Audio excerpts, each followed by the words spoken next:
Do you see the mini excavators as being an acquisition, or do you think that most of that product's going to move through the rentals? Yeah, I mean, I think there's definitely, I mean, people going electric, a lot of times you do need kind of infrastructure set up. It kind of makes sense for longer term to buy it. But I think, Sunbelt Rentals is really kind of shown with, the mass purchase of the Bobcat Right. CTL there that, that electric can work. And some of the smaller stuff you can get by with maybe just plugging into a 110, rather than needing a dedicated charger. But people like Sunbelt are kind of solving the charger issues with that machine, would potentially get delivered with a charger if you need it more than a day. But, if you just need it for a day, you can kind of bring it back out.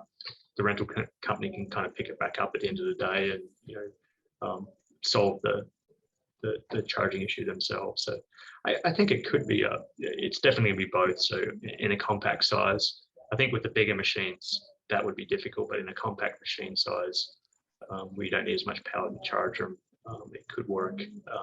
And maybe it's a 50-50 split there in rental market versus buying. I think the other thing which is very important when you're transitioning to a alternative fuel is really getting the dealers trained in speaking the language on the sales side as well as the service side. Well, what are one or two things that you would say fleet managers should be doing right now today to prepare for this?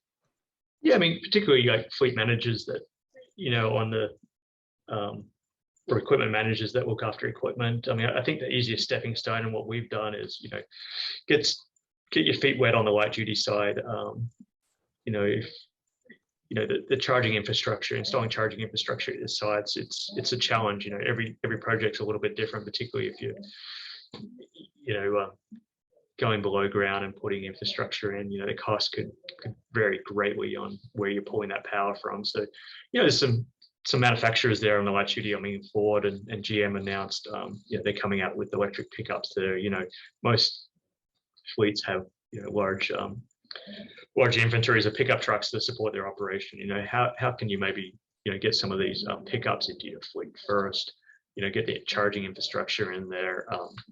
Kind of figure out that solution there to kind of keep your on-road fleet powered.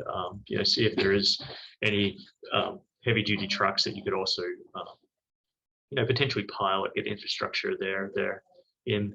And then on the equipment side is I think a lot of customer pilots are out there. I mean, kind of test some of these out, on the compact side, if it being a compact excavator or wheel loader or a CTL, do a demo or, rent one through your rental house. It seems like companies like Sunbelt have these in their fleet. See how they work, get feedback from your operators, what they like or what they don't like.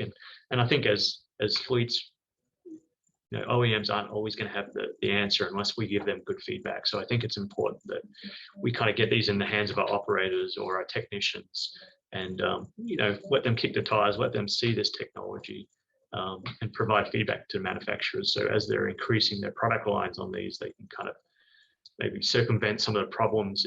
If the more people that see them and kind of provide that feedback to the OEMs, it could help with the, faster adoption and faster spending of the OEMs into this R&D. The OEMs are kind of waiting for us to kind of show that demand for it. We need to kind of show that demand for it and prove it's wanted out there in the industry to kind of drive that. It's not only the regulatory that should be driving it, should be coming from the end users as well.